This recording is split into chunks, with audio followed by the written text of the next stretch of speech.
Does it ever feel like you're a marketing professional just speaking into the void? Well, with LinkedIn ads, you can know you're reaching the right decision makers. You can even target buyers by job title, industry, company, seniority, skills. Wait, did I say job title yet? Get started today and see how you can avoid the void and reach the right buyers with LinkedIn ads. We'll even give you a $100 credit on your next campaign. Get started at linkedin.com/results. Terms and conditions apply. Today at T-Mobile, I'm joined by a special co-anchor. What up, everybody? It's your boy, Big Snoop Deal Double G. Snoop, where can people go to find great deals? Head to T-Mobile.com and get 4 iPhone 16s with Apple Intelligence on us, plus 4 lines for $25. That's quite a deal, Snoop. And when you switch to T-Mobile, you can save versus the other big guys' comparable plans plus streaming. Respect. And we up out of here. See how you can save on wireless and streaming versus the other big guys at T-Mobile.com/switch. Apple Intelligence requires iOS 18.1 or later. I can say to my new Samsung Galaxy S25 Ultra, hey, find a keto-friendly restaurant nearby and text it to Beth and Steve. And it does, without me lifting a finger. So I can get in more squats anywhere I can. 1, 2, 3. Will that be cash or credit? Credit. 4. Galaxy S25 Ultra, the AI companion that does the heavy lifting so you can do you. Get yours at Samsung.com. Compatible with select apps. Requires Google Gemini account. Results may vary based on input. Check responses for accuracy. The little lamb to the shepherd boy. Do you hear what I really am a mean and despicable creature at heart, you know.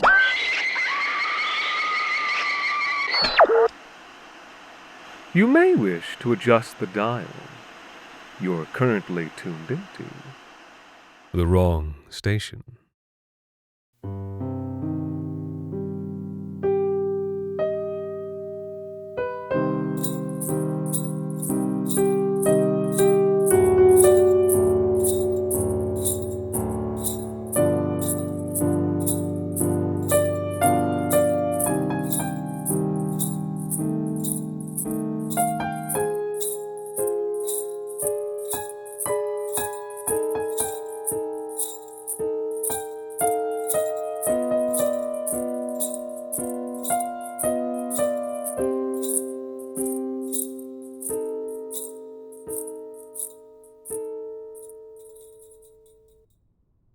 This is one my grandmother told me. She went to live in England for a time when she was young. I don't think she liked it very much. A lot of Anglo-Canadians, especially in her generation, have this idea of England in their heads as this wellspring of culture and sophistication, this lost home. And then you get there and find a pinched, mean-spirited, bigoted country, rotten to the roots. Everything you hate about life in Canada, none of the parts you really like.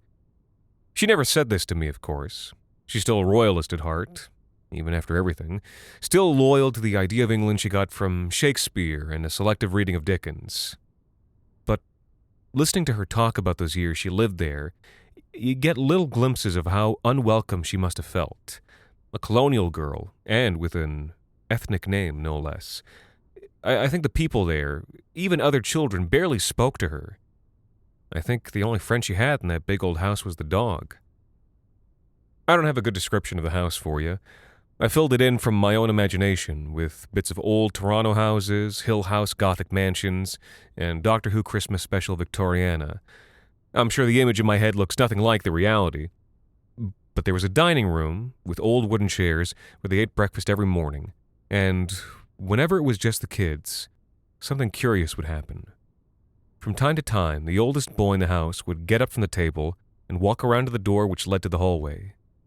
He'd open it, hold it open for a second, and then let it shut.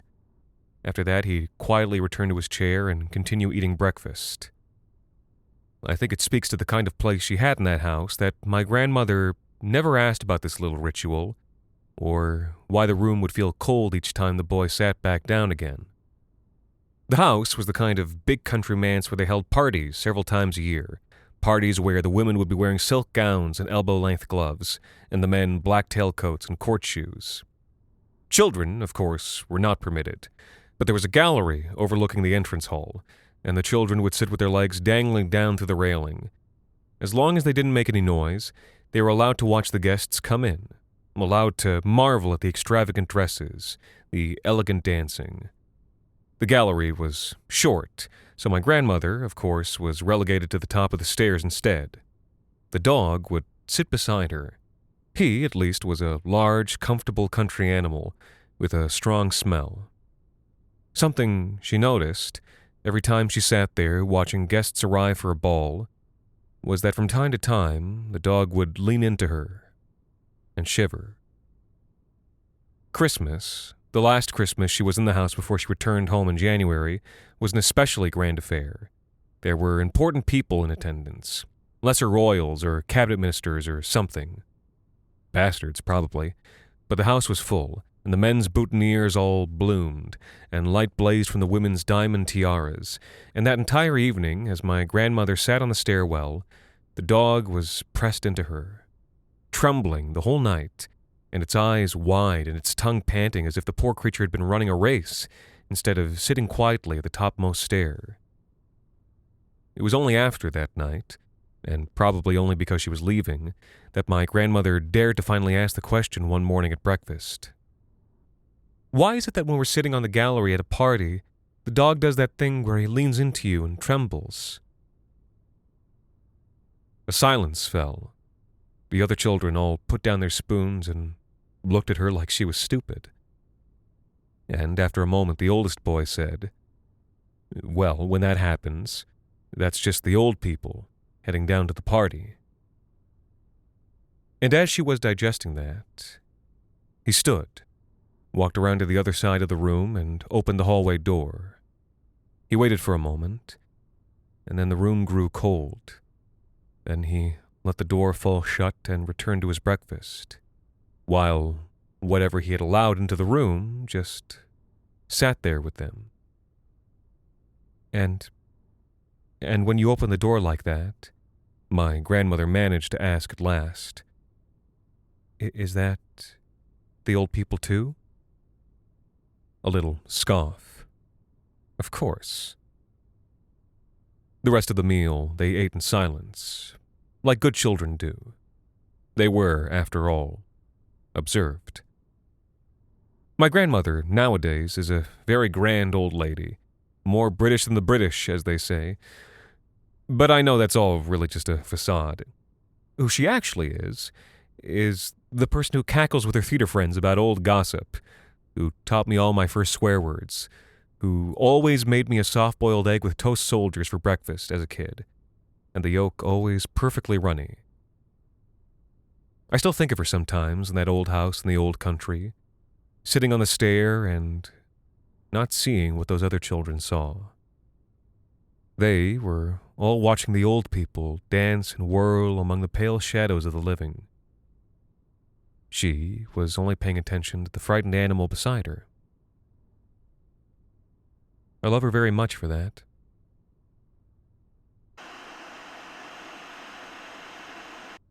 Holly. You're familiar with it? I trust, I hope. You'll know then, the one thing everybody knows about holly is that it's got spiky leaves. And this one thing that everybody knows is, of course, a lie. If you ever collect a sprig of holly from the topmost boughs of the tree, you'll find that the leaves are oval, perfectly smooth, in fact. It's only when the plant is threatened, say by a ruminant animal, that it turns on the gene for spiky leaves.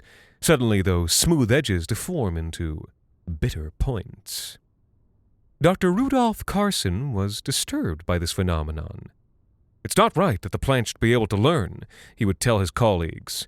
In fact, as he aged and grew more alienated from his family, Dr. Carson would become increasingly obsessed with this idea. You don't understand, he'd tell his colleagues. If the plant can learn, that means it can learn how to deal with us. That means it's a threat. But his colleagues would just laugh him off in increasingly uncomfortable tones of voice. Soon, Dr. Carson's reputation suffered, and the university quietly encouraged him to retire. That's when he decided to take matters into his own hands. A series of holly bushes in the area began to mysteriously catch fire. The cause was obviously arson, but nobody could think of a motive for the crime. Dr. Carson became quietly smug with his houseplants. He had committed a string of, he was convinced, perfect vigilante crimes. Then, around 1 a.m. on Christmas morning, well after the last stragglers had left midnight mass, Dr. Carson found himself standing before the huge old holly tree out front of the church. He was wearing a battered old Mackinaw jacket and carrying a sloshing jerry can of gasoline. As he approached, the tree began to shiver. "Ha! Feeling scared?" he asked. But the tree did not answer. In words. You see, there was more than just one gene the holly tree had hidden in its back pocket, and as Dr. Carson approached, he realized the error of his ways. For this tree, the big one out front of the church, had done more than turn its leaves spiky. It had turned them into a gun. One shot rang out into the perfect silence of Christmas morning. At sunrise, the townspeople found Dr. Carson lying dead in the snow. His blood, the perfect, simply perfect red of holly berries.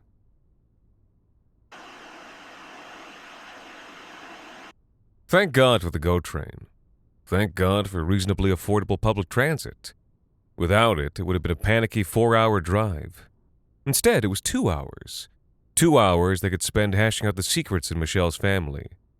Paul eagerly listened to all the ancient grudges and cruelties, wounds given, healed, and then reopened.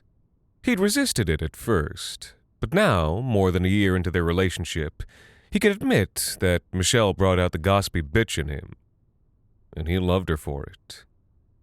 They slept the last 40 minutes. Michelle's dad, Robert, picked them up from the GO station. He had a surprise for them. "Hi, sweetheart," he said, giving Michelle a firm hug. "Was the trip all right?" "Totally, much better than driving." "Good, good. Paul, great to see you again."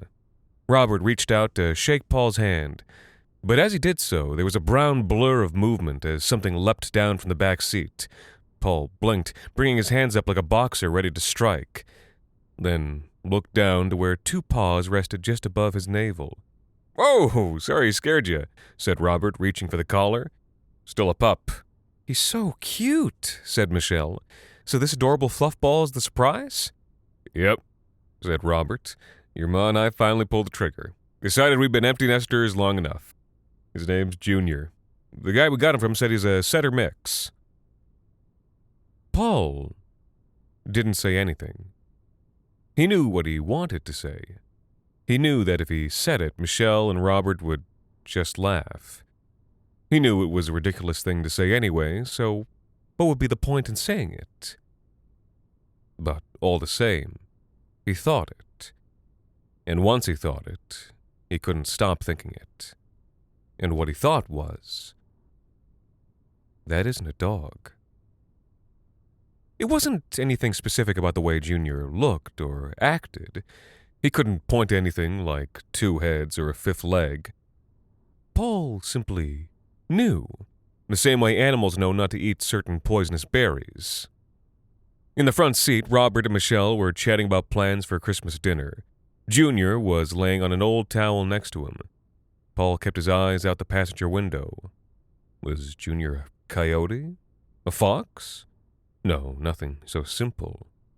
It was exotic. And based on the prickling on the back of Paul's neck, it might very well be dangerous. The party was in full swing when they arrived. Junior slinked off between the legs of Michelle's family members and was lost from sight. Paul let out a long exhale. Robert took Paul's coat, as Michelle was immediately mobbed by a pack of cousins from out of town. Paul winked at Michelle, who gave him an almost imperceptible eye roll, both of them knowing it would be at least 15 minutes before Michelle could escape. Paul grinned. He loved how fluid their nonverbal communication had become. He edged his way around the cousins, hoping they wouldn't notice. Paul didn't have anything against them. He just wasn't in the mood to stand quietly while 30 years of inside jokes and memories flew over his head. Michelle's family was welcoming, but in the end they were her family. He made his way to the dining room table, which was the serving bar for now. He poured himself a little gin and tonic with a lot of lemon juice. When he turned back to the party, he met Junior's heavy stare across the room. Paul nearly dropped the drink, managing to only spill a bit on his pants. "Half in the bag already, eh, Paul?" said a large, florid man Paul identified as Uncle Bill. Paul smiled sheepishly, hiding the rising tide of fear in his gut. "Wish I had that excuse, Bill," he replied. He looked back up, but Junior had slinked off to some other part of the house. Paul almost preferred having him close by, in his eye line. "Say, Bill, what do you think of Junior?" "Junior? Oh, he's a fine animal, said Bill. "A setter mix, Robert tells me." "Huh. That's interesting," said Paul, "because I actually grew up around setters, and it doesn't look like much of a setter to me. You think maybe Robert got scammed? Or maybe it was just an honest mistake?" Bill blinked slowly, one eyelid coming down faster than the other, and Paul suddenly realized that he was very drunk. "I suppose," said Bill. "Now that I'm looking closer, it doesn't seem quite like a setter. I can't really put my finger on what it is." Paul paused, his drink halfway to his mouth, as he felt the hot weight of eyes on the back of his head. He half turned and caught Junior staring at him from the corner of his eye. There was intelligence behind those eyes. Whatever Junior was, it knew that Paul knew. And it wasn't happy to be found out.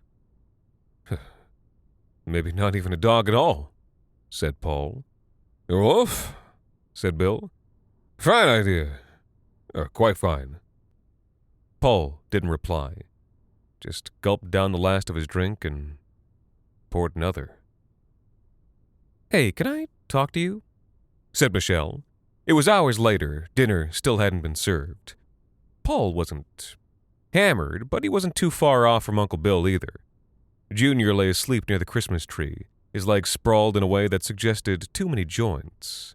Or perhaps too few. "Yeah, what's up, babe?" Paul folded his slurring tongue around the words. "What's the deal?" "You've been acting strange since we got here," she said. "I know my family can be a lot. Want to tell me what's up?" You'll laugh," said Paul. "You'll think it's crazy. You'll think I'm looking for things to upset myself." Michelle sat and waited. Paul leaned in. "It's the dog," he said. "It's Junior." They both looked over. Under the Christmas tree, Junior's eyes were wide open, staring right at them. "He's not a dog." The two of them watched as Junior stood and bounded over. Paul thought his gait was a perfect mimicry of a happy little pooch, but a mimicry nonetheless. Michelle leaned over and scratched under Junior's chin. It made Paul vaguely queasy to watch. "Yeah, I heard you were asking a lot of people about that," said Michelle. "I'm not trying to make you do anything, one way or the other, but, maybe stop for now." Paul took another long sip of his drink. "I guess it's kind of silly, isn't it?" said Paul.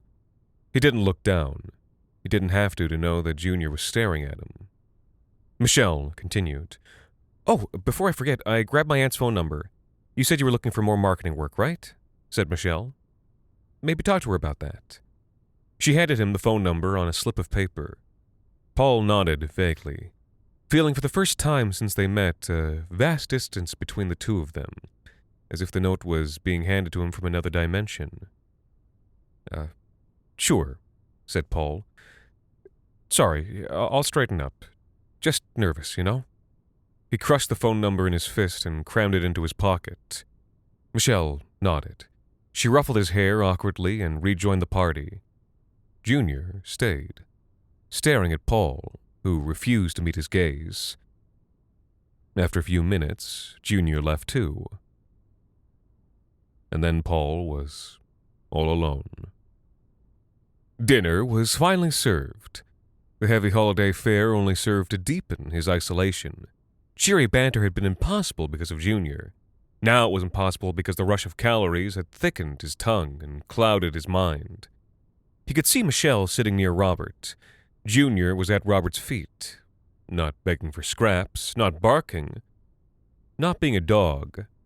At least it wasn't staring at Paul anymore. It was staring at Michelle. Paul clenched his fist under the table. Something about Michelle just chatting and laughing, as if nothing was desperately, obviously wrong. He glanced at her hand, where she held a crystal glass of port. What if he told her that all the crystal was leaded, that by drinking from it she was leeching the life from her very bones? Would she spit out a drink? Or would she just act as if nothing was wrong, totally unconcerned by the intimate danger she was inviting into her life, into her family? He couldn't take it any longer. So, really, what breed is your dog? Paul finally blurted in the direction of Robert. Conversation died down for a moment as a few heads turned, all thinking Paul was talking to them. Michelle's head whipped around, her eyes wide. Paul avoided her gaze. It's just like you said it was a setter mix or something. But I've been around a lot of setters. From the corner of his eye, he could tell Michelle was staring at him. He didn't care. He kept going. He needed to know, needed to get to the bottom of this, needed to... He couldn't help it. His eyes flicked over to her. She wasn't angry. She wasn't giving him a warning glance. No, her pupils were huge. Her jaw was tense. There was a sickly shine on her forehead. She looked worried. Paul faltered. Robert and the dog were both looking at him pleasantly from the head of the table. Junior, a little too interested. A little too aware. Yep, a setter mix. Beautiful, right? Paul nodded. He looked at Michelle, but she was already chatting animatedly with her aunt, whose head was thrown back in gasping laughter. Nobody was looking at him. Nobody noticed as he excused himself. Nobody noticed as he stepped outside into the cold night. He pulled his vape from his pocket. A slip of paper came out with it, fluttering to the snow. The telephone number Michelle got for him. He picked it up, opened it. Only, there was no telephone number on it. Just 4 words, written in her handwriting. I see it too. He looked back to the house, saw Michelle was now in the corner with her cousin. Junior lounged in the opposite corner, sitting on its haunches in a way that made no sense. Paul breathed out for what felt like the first time that night. At least they had something to talk about on the trip back. Wake up, asswipe! He's mashing his hand against my face, pulling on my ear, sticking his fingers in my eyes and nose. I was having horrible dreams, so I don't mind, but hell if I'm going to tell him that. Fuck you, I say through a mouthful of knuckles. Hey, fuck yourself. I gotta take a leak. I open the eye he's not currently jabbing. Mark's other hand is tight on the steering wheel. He's not looking at me. His eyes are on the road, dodging debris and the tattered clothes blowing on the wind. Fine, I say, but make it fast. Suspension creaks like an old rocking chair as we pull off. It's late, but the scrubland of Ontario is pale in the double moonlight. There were 5 moons yesterday.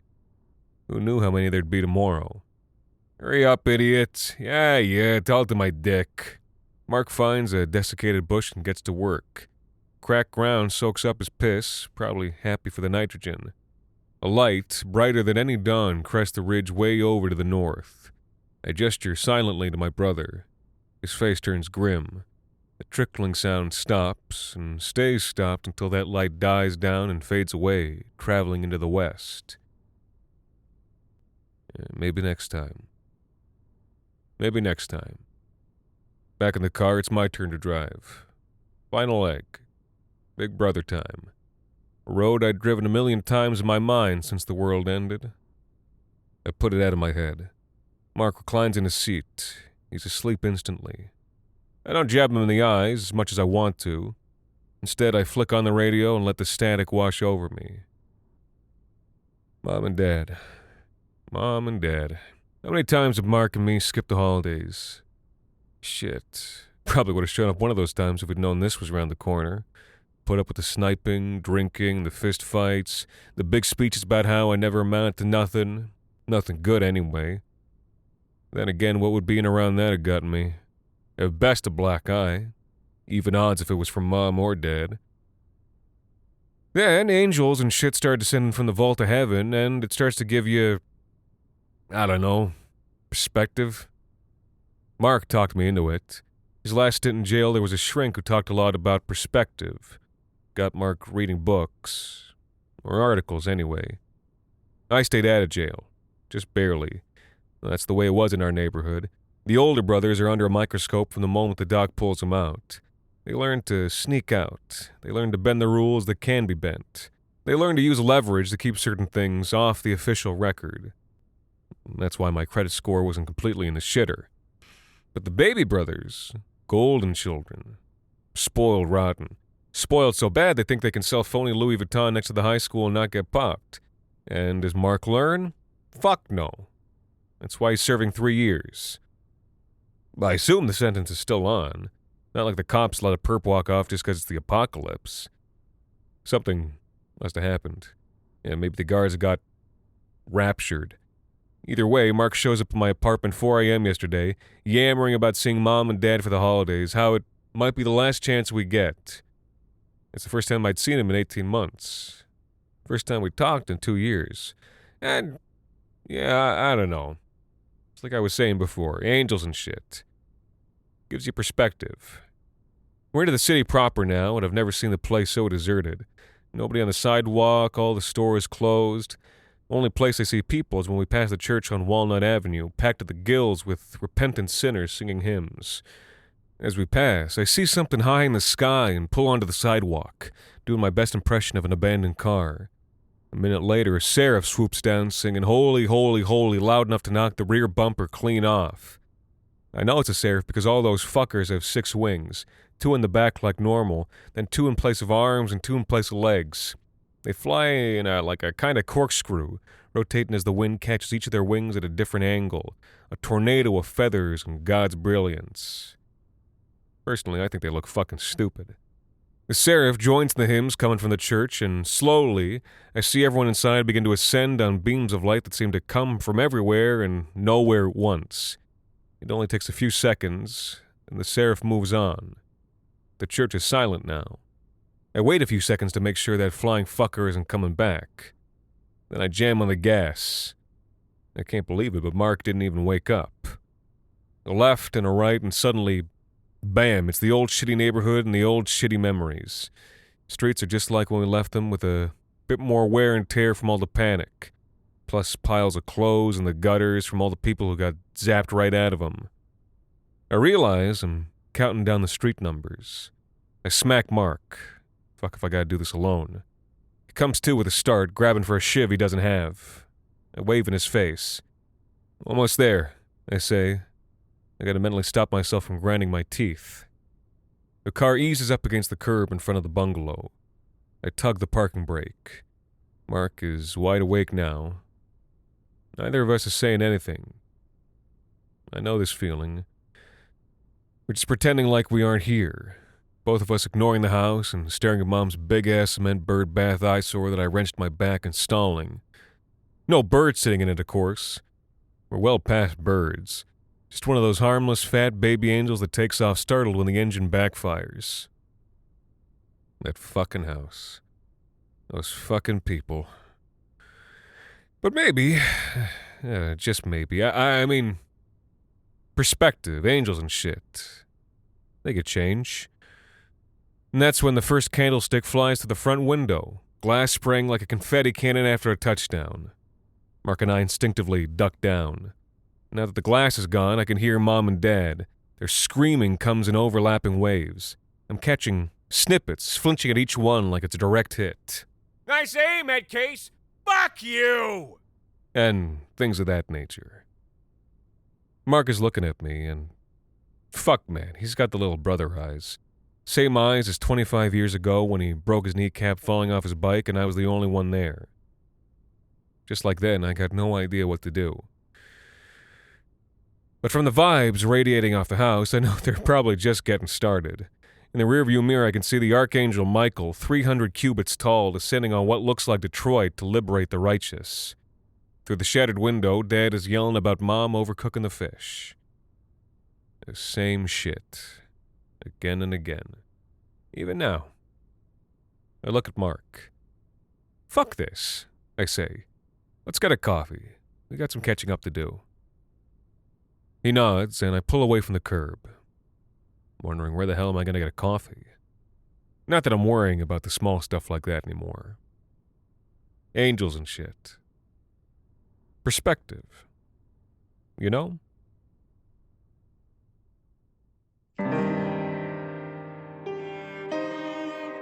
The Wrong Station is made possible with the generous support of our listeners on Patreon. Visit today at patreon.com/thewrongstation. This holiday episode was written by Jacob Duarte Spiel and Alexander Saxton, and performed by Anthony Botello.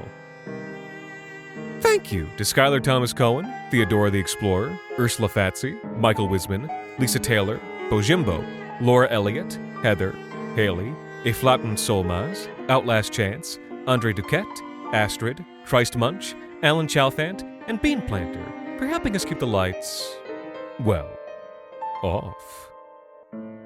The Wrong Station is co-produced by Alexander Saxton, Anthony Botello, and Jacob Duarte Spiel, with music composed and performed by Alon Citron and arranged for the viola and performed by Viola Schmid. You can also support us by leaving a rating and review on iTunes, Spotify, or wherever it is you tune into the show. Happy holidays, a happy new year, and until next time, thank you for listening.